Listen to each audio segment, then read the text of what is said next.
Olá, irmãos, a graça e a paz vos sejam multiplicadas.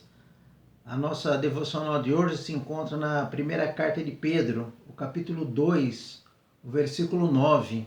Está escrito: Vós, porém, sois raça eleita, sacerdócio real, nação santa, povo de propriedade exclusiva de Deus, a fim de proclamardes as virtudes daquele que vos chamou das trevas para a sua maravilhosa luz. Maio é o mês do lar, é o mês da família. Hoje nós vamos falar da família povo de Deus, a família da fé, o corpo de Cristo, a igreja. O apóstolo Pedro ele nos chama a atenção para alguns aspectos a serem considerados do que vem a ser a igreja, a família da fé, a chamada geração eleita. Todo aquele que tem um verdadeiro relacionamento com Deus, um relacionamento pessoal, transparente, correto com Deus, a esses é dado o título de geração eleita. Quando falamos de relacionamento entre os homens e Deus, existem pelo menos três grupos ou povos sobre a terra.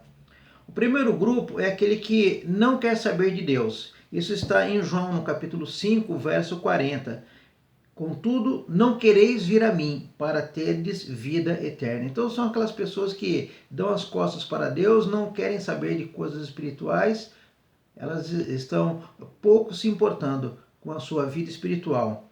Há um segundo grupo, o povo chamado o povo que diz ser de Deus, mas na realidade eles não são. Tito, no primeiro capítulo, verso 16, está escrito: eles professam conhecer a Deus, mas o negam pelas suas obras. Então eles são abomináveis, são desobedientes e reprováveis para toda boa obra. E há um terceiro grupo, o povo, é aquele que é chamado povo exclusivo de Deus, conforme nós lemos no texto que nos é apresentado. Existem características, marcas distintas do povo de Deus. A primeira marca ou característica do povo de Deus é que o povo de Deus ele é um povo escolhido. No Evangelho de João, no capítulo 15, o verso 16, está escrito: Não fostes vós que me escolhestes a mim, pelo contrário, eu vos escolhi a vós outros. Essa é a primeira marca, ser escolhido por Deus. Isso não significa que Deus tenha rejeitado, sem critérios, pessoas e indivíduos em particular. Pelo contrário, a palavra de Deus ela nos diz que, em Tito 2,11, a graça de Deus se manifestou salvadora a todos os homens. Deus tem interesse que todos se salvem e cheguem ao pleno conhecimento de Cristo. No Evangelho de João, capítulo 3, verso 16, está escrito: Deus amou o mundo, que deu seu Filho, para que todo aquele que nele crê não pereça, mas tenha a vida eterna. Assim a salvação é para todos, mas a eficácia dessa graça salvadora é somente para aqueles que creem no Filho de Deus. Então nós temos a primeira pergunta a ser respondida. Nós temos correspondido ao privilégio de sermos escolhidos e pertencermos ao povo de Deus? A segunda pergunta que nós temos diante de nós, e o texto propriamente dito, é a primeira carta de Pedro, no capítulo 2, o verso 5. Também vós mesmos, como pedra que vivem, sois edificados casa espiritual, para ser de sacerdócio santo, a fim de oferecer de sacrifícios espirituais agradáveis a Deus, por intermédio de Cristo. A segunda marca do povo de Deus é que o povo de Deus é um sacerdócio real.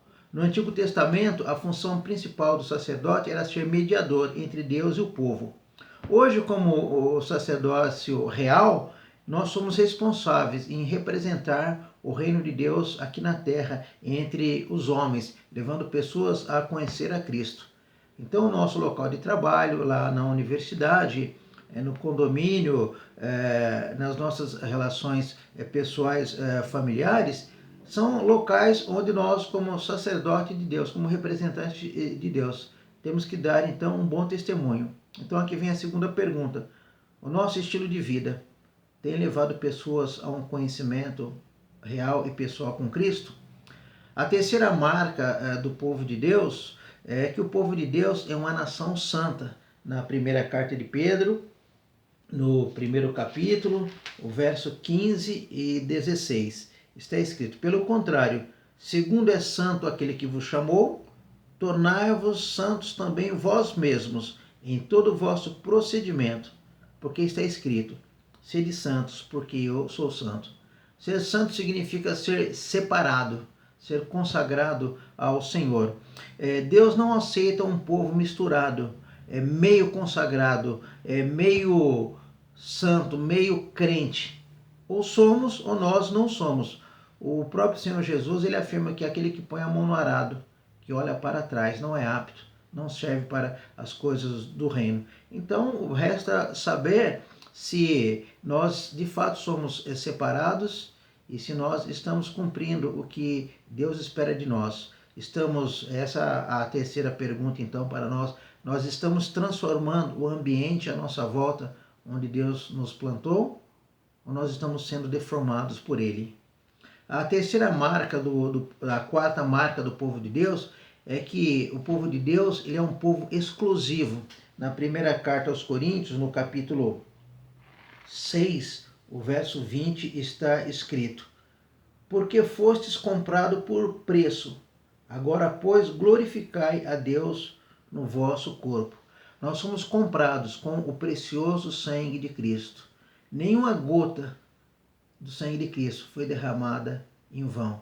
Cada uma delas foi suficiente para pagar o resgate da nossa alma. Éramos escravos do pecado, cativos, mas Cristo nos libertou, Ele nos resgatou e o preço pago foi a morte do seu próprio Filho. Por isso nós fomos comprados e por um bom preço, então nós temos que glorificar a Deus no nosso corpo e no nosso espírito, porque agora nós pertencemos a Deus. Muitos dizem que fazem parte do povo de Deus, que são filhos de Deus, que são da família da fé, mas infelizmente são poucos os que querem viver para a glória de Deus e se submetem ao senhorio de Cristo.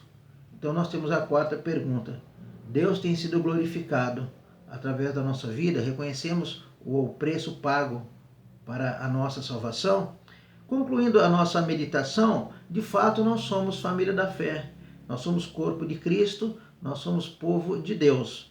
Mas existe um propósito para isso. Existe uma finalidade, uma razão para tudo isso. E a razão para tudo isso, no texto, diz-nos a segunda parte do versículo 9. A fim de proclamardes as virtudes daquele que vos chamou das trevas para a sua maravilhosa luz. Esse é o propósito pelo qual Deus nos salva e nos mantém nesse mundo, anunciarmos o Evangelho da graça de Deus. Quando nós entendemos isso e quando nós assumimos esta verdade, então a nossa vida passa a ter sentido, a nossa vida passa a ter finalidade e passa a ter propósito.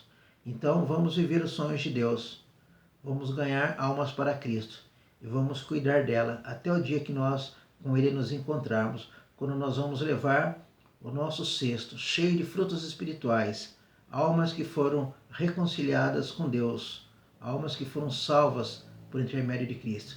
Que Deus abençoe a sua igreja, nossas vidas, família da fé, povo de Deus. A Ele toda a glória, hoje e sempre. Amém. Vamos orar. Deus, louvamos o Teu nome, porque com graça o Senhor nos chamou, nos escolheu e nos adotou como filhos para fazermos parte do Teu povo, da Tua família. Louvado seja o Teu nome, que cada momento do nosso viver possamos testemunhar, glorificar o Teu nome como uma resposta de gratidão à salvação que o Senhor nos deu e pelo fato do Senhor ter nos tornado filhos Teus. Louvamos o Teu nome, abençoa-nos, guarda-nos, livra-nos de todo mal. Nós oramos agradecidos, no nome de Jesus. Amém. Que Deus nos abençoe. Nós nos vemos na nossa próxima devocional. Até lá.